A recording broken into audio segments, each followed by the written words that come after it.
செய்தி கதம்பம்.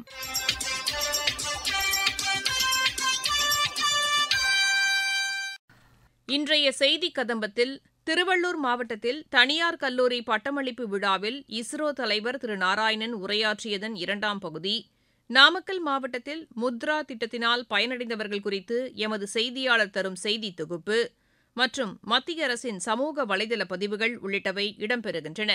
முதலில் திருவள்ளூர் மாவட்டத்தில் தனியார் கல்லூரி பட்டமளிப்பு விழா நேற்று நடைபெற்றது. இதில் சிறப்புரையாற்றினார் இந்திய விண்வெளி ஆராய்ச்சி மையத்தின் தலைவர் திரு நாராயணன். அவர் பேசுகையில், இன்னும் 1.25 வருஷத்துக்குள்ள அங்கிருந்து எல்லா வேலையும் முடிச்சு ராக்கெட் போகும். அதுக்கெல்லாம் ஃபுல் இன்சார்ஜ் வந்து ராஜராஜன், இவங்க டீம் தான். அவர் வந்து ஸ்ரீஹரிகோட்டா டைரக்டர், அவருக்கு டீம் தான் அதுக்குள்ள ஃபுல் இன்சார்ஜ். அங்க முழுக்க நல்ல விதமாட்டு எல்லா வேலையும் நடக்கும். ககன்யானுக்கு நாங்க சொன்னோம் இல்லையா, ககன்யான் வந்து இப்போ ககன்யான் பாத்தீங்கன்னா அதுல வந்து ரொம்ப டெவலப்மெண்ட்ஸ் உண்டு. ஒன்னு rocket development, human rating of the vehicle. அடுத்தது ஆட்கள் அங்கிருந்து மேல போனா temperature, pressure, relative humidity, carbon dioxide இதெல்லாம் கண்ட்ரோல் பண்ணும். அதை environmental control and safety system, அந்த டெவலப்மெண்ட் அது நல்லா போயிட்டு இருக்கு. அது மாதிரி ஆட்கள் மேல இருக்கும்போது ஏதாவது பிரச்சனைகள் இருந்துச்சுன்னா ராக்கெட்ல அவங்களை சேஃபா கொண்டு வரணும் இல்லையா, அதுக்கு வந்து க்ரூ எஸ்கேப் சிஸ்டம், அந்த டெவலப்மெண்ட் நல்லா போயிட்டு இருக்கு. அது மாதிரி இவங்க கொண்டு போயிட்டு திருப்பி வரும்போது பேராசூட் மூலம் தான் வர முடியும். 9 பேராசூட் வரும். எல்லா டெவலப்மெண்ட்டும் நடந்துட்டு இருக்கு. நம்ம இப்போ நிறைய எக்ஸ்பெரிமெண்ட் பண்ணோம். இப்போ பாத்தீங்கன்னா ஒவ்வொரு ராக்கெட் ஸ்டேஜும் தனித்தனியாக டெஸ்ட் பண்ணோம். கிட்டத்தட்ட ஒரு 75% டெஸ்ட் தான் நாங்கள் கம்ப்ளீட் பண்ணியாச்சு. மீதி ஒர்க் எல்லாம் நடந்துட்டு இருக்கு. ஆளை அனுப்புறதுக்கு முன்னுக்கு 3 ஆள் இல்லாத ஏவூர்தி அனுப்பி நம்ம படிக்கணும். அதுல உள்ள ஏவூர்தி அனுப்புறதுக்கு நாங்க இப்போ எல்லா வேலையை சேர்த்துக்கோம். ஸ்ரீஹரிகோட்டால அசம்பிளி ஒர்க் எல்லாம் நடந்துட்டு இருக்கு. இந்த வருஷம் அது நடக்கும். இது சக்சஸ் ஆன உடனே 2ஆமத்துக்கு போகும். 2ஆமத்துக்கு சக்சஸ் ஆன உடனே 3ஆமத்துக்கு போகும். அது எல்லாம் ரிவ்யூ பண்ணிட்டு நம்ம எல்லாம் ஃபுல்லா சாட்டிஸ்ஃபைடுன்னா ஆளாங்க. ஆதித்யா நீங்க வந்து நாங்க எல்லா டேட்டாவும் போட்டு நீங்க வந்து பாருங்க, கூகுள் பண்ணி பாருங்க. நம்ம வந்து கழிஞ்ச ஒரு வருஷம் வந்து பாத்தீங்கன்னா அதுல வந்து வந்த டேட்டா எல்லாம் வந்து 5 டெராபைட். அந்த டேட்டா ஃபுல்லா எல்லாம் ஓப்பனா போட்டாங்க. ஜனவரி 6ஆம் தேதி முதல் செட் ஆஃப் டேட்டா, பிப்ரவரி 14ஆம் தேதி செகண்ட் செட் ஆஃப் டேட்டா போட்டுருவோம். இப்போ வரக்கூடிய டேட்டா எல்லாம் நாங்க போட்டுருக்கீங்க, அதை பார்க்கணும். அந்த சூரியன் இருக்கு இல்லையா, அதுல இருந்து மாசம் நான் எடிட் பண்ற வீடியோ எல்லாம் போட்டுருக்கோம், அதெல்லாம் பாருங்க.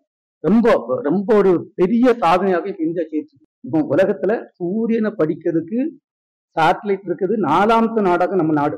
நம்ம மக்களுக்கு வந்து இந்த இந்தியன் ஸ்பேஸ் ப்ரோக்ராம் வந்து 2 விதமான நன்மைகள். ஒண்ணு வந்து அறிவியல் பூர்வமாட்டு உள்ளது, பெரிய ஹை லெவல் ரிசர்ச். அடுத்தது சாதாரண மக்களுக்கு பயன்படும். சாதாரண மக்களுக்கு என்னெல்லாம் பயன்படலாம் சொல்லிடுவோம்.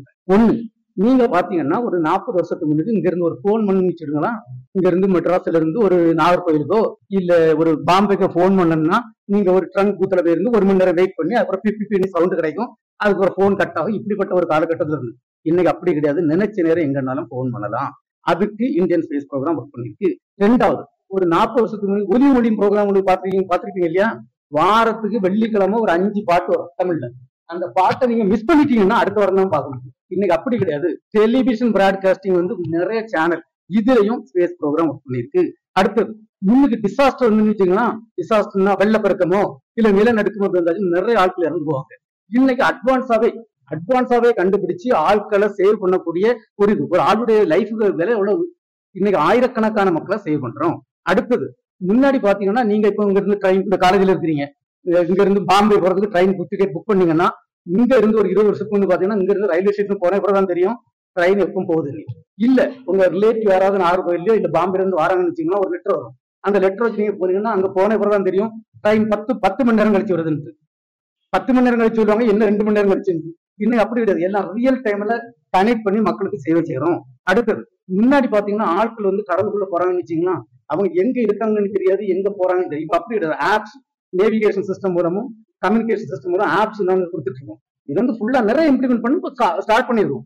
அவங்க எங்க இருக்கிறாங்க, எந்த இடத்துல நிறைய மீன் கிடைக்கும், இப்படி எல்லாம் இன்ஃபர்மேஷன் சொந்த சாதாரண லாங்குவேஜ்ல வந்துட்டு இருக்கும். இது சாதாரண மக்களுக்குள்ள செய்யக்கூடிய ஒரு உதவியாகும். அதுக்கு அடுத்தது, எப்ப மழை வரும், எப்ப புயல் வரும், இப்படிப்பட்டதெல்லாம் நாங்க கண்டுபிடிச்சு சொல்லிட்டு இருக்கோம். அடுத்தது, எந்த இடத்துல ஏர் பொல்யூஷன் நிறைய இருக்கு, இதெல்லாம் ரியல் டைம்ல கண்டுபிடிச்சிட்டு இருக்கோம். இந்த இந்திய விண்வெளி துறையில உள்ள இது பாத்தீங்கன்னா நீங்க சொல்ற மாதிரி இந்த ஹை அண்ட் நிலாவில போய் இறங்குறதையும் சூரியனை படிக்கிறதையும் ஆட்கள் கொண்டு ஒரு ப்ரோக்ராம் மட்டும் கிடையாது. 90% ப்ரோக்ராம் வந்து சாதாரண மக்களுக்கு பயன்படக்கூடிய ப்ரோக்ராம். இப்போ நம்ம பயிர் செய்யறோம்னு வச்சுக்கோங்களா, எவ்வளவு ஈல்டு கிடைக்கும். இப்போ ஒரு ஆளுக்கு ஒரு இன்சூரன்ஸ்ல வந்து ஏதாவது வெள்ளப்பெருக்கல எல்லாம் போயிடுச்சுன்னு வச்சுடுங்க, ஆட்களை வந்து ஏமாத்தி இன்சூரன்ஸ் வாங்கக்கூடாது. ஆனா கரெக்டான ஆட்களுக்கு இன்சூரன்ஸ் பைசா ரிலீஸ் பண்ணும். அதுக்குள்ள இதெல்லாம் பார்க்கணும். அதே மாதிரி யாராவது இந்த லேண்ட் உங்க சொந்த லேண்ட் இருந்தா யாராவது கிராப் பண்றாங்கன்னா அதெல்லாம் கண்டுபிடிக்கணும். இப்படிப்பட்ட நிறைய இந்திய விண்வெளித்துறை பார்த்தீங்கன்னா சாதாரண மக்களுக்கு, பாமர மக்களுக்கு, விவசாயிகள்னாலும் கிராம மக்களுக்கு இதுக்குள்ள ப்ரோக்ராம் ஆகும். நாமக்கல் மாவட்டத்தில் பிரதமரின் முத்ரா கடனுதவி திட்டம் மூலம் தொழில் வளர்ச்சி கண்டு வருவதாக எமது செய்தியாளர் தரும் செய்தி தொகுப்பு. மத்திய அரசு கடந்த 10 ஆண்டுகளாக செயல்படுத்தி வரும் முத்ரா கடன் திட்டத்தை அதிகாரம் அளித்தல் மற்றும் தொழில் முனைவுக்கான பயணம் என பிரதமர் திரு நரேந்திர மோடி குறிப்பிட்டுள்ளார். இத்திட்டம் தொடங்கப்பட்டதிலிருந்து 33 லட்சம் கோடி மதிப்புள்ள 52 கோடிக்கும் அதிகமான பிணையில்லாத கடன்கள் வழங்கப்பட்டுள்ளன. நாமக்கல் மாவட்டத்தின் முன்னோடி வங்கியான இந்தியன் வங்கி மாவட்டம் முழுவதும் உள்ள வங்கிகளை ஒருங்கிணைத்து முத்ரா கடன் திட்டத்தின் பலன்கள் உரிய பயனாளிகளுக்கு கிடைப்பதை உறுதிப்படுத்தி வருகிறது. ஆண்டுதோறும் சுமார் 1000 கோடி ரூபாய் அளவிற்கு முத்ரா கடன் திட்டங்கள் வழங்கப்பட்டு வருவதாக மாவட்ட முன்னோடி வங்கி மேலாளர் முருகன் தெரிவிக்கிறார். சேவைத்துறையில் ஹோட்டல்கள், மளிகை கடைகள் போன்றவற்றிற்கும் மற்றும் உற்பத்தி துறையை பொறுத்தவரை டெக்ஸ்டைல் இண்டஸ்ட்ரி, கனரக லாரி தொழிற்சாலைகள், சிறு முதலீட்டாளர்கள் ஆகியோர்களுக்கு முத்ரா கடன் வசதி திட்டத்தின் கீழ் பயன்பெற்று வருகின்றனர். கடந்த ஆண்டில் மட்டும் 1 லட்சத்திற்கும் மேற்பட்ட பயணிகளுக்கு சுமார் 1000 கோடி வரை நாமக்கல் மாவட்டத்தில் உள்ள அனைத்து வங்கிகள் மூலமாக முத்ரா கடனானது வழங்கப்பட்டுள்ளது. டிசம்பர் 2024 வரை 52,000த்திற்கும் மேற்பட்ட பயனாளிகளுக்கு 600 கோடி ரூபாய் அளவிற்கு கடனானது வழங்கப்பட்டுள்ளது. புதுச்சத்திரம் இந்தியன் வங்கி கிளையிலிருந்து பயனாளிகள் பலரும் முத்ரா கடன் திட்டத்தில் கடனுதவிகளை பெற்று சுய தொழில் செய்து வருகின்றனர். வெள்ளக்கல்பட்டி பகுதியைச் சேர்ந்த சின்னசாமி என்பவர் முத்ரா கடன் திட்டத்தில் 10 லட்சம் ரூபாய் எவ்வித பிணையுமின்றி கடன் பெற்று விசைத்தறி தொழிலில் ஈடுபட்டு வருகிறார். இந்த கடனுதவி மூலம் தங்களது தொழிலை மேம்படுத்திக் கொண்டதோடு பிறருக்கு வேலைவாய்ப்பை வழங்க முடியும் என கூறுகிறார். நான் தறி தொழில் 10 வருஷமா பண்ணிட்டு இருக்கேன். எனக்கு இந்தியன் பேங்க்ல முத்ரா திட்டத்தில் 10 லட்ச ரூபா எந்த செக்யூரிட்டி இல்லாமல் லோன் கொடுத்தாங்க. அதனால என்னுடைய தொழில் டெவலப் பண்ணதுக்கு நல்லா இருக்கு. நான் இதனால ஒரு 10 குடும்பத்துக்கும் வேலை வாய்ப்பு கொடுத்துருக்கிறேன். எனக்கு இந்த 10 லட்ச ரூபா கிடைச்சதுனால இந்த ப்ரொடக்ஷனுக்காக வெளியில கொடுத்து வாங்கின வேலையில இப்போ நாங்களே செய்யறதுனால எங்களுக்கு ஒரு நிகரமான லாபம் கிடைக்குது. நாங்கள் மாசம் அந்த தவணை கட்டுறதுக்கு எங்களுக்கு ஈஸியா இருக்குது. இதனால மத்திய அரசுக்கு நன்றி. இதேபோல ரெட்டிப்புதூர் பகுதியைச் சேர்ந்த மணி என்பவர் பிரதம மந்திரியின் வேலைவாய்ப்பு உருவாக்கும் திட்டத்தில் 10 லட்சம் ரூபாய் முத்ரா கடன் திட்டத்தில் கடன் பெற்று பாக்கு மட்டை, காகித தட்டுகள் உற்பத்தி செய்கிறார். முத்ரா கடன் திட்டத்தின் மூலம் நிரந்தர வேலைவாய்ப்பு தமக்கு கிடைத்துள்ளதாகவும் மாவட்டம் முழுவதும் தங்களது பொருட்களை விற்பனை செய்ய முடிகிறது என்றும் கூறுகிறார்.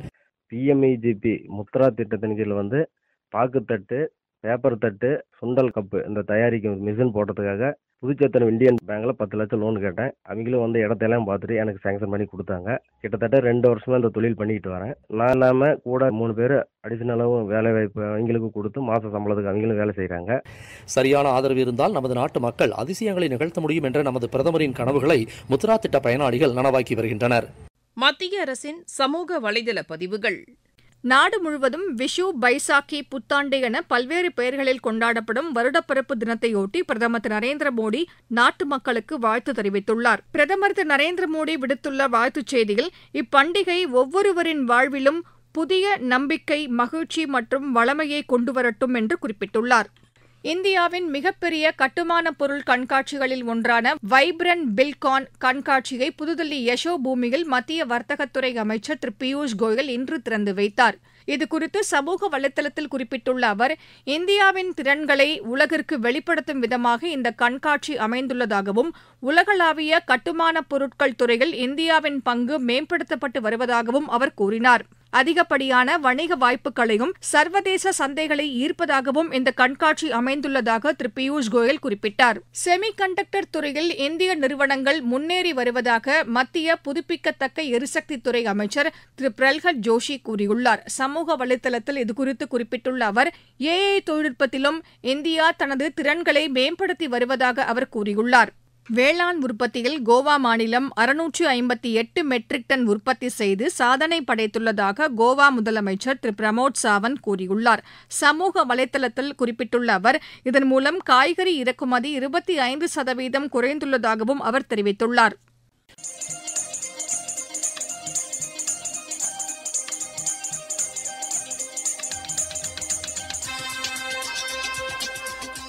இத்துடன் இன்றைய செய்திக் கதம்பம் நிறைவு பெறுகிறது.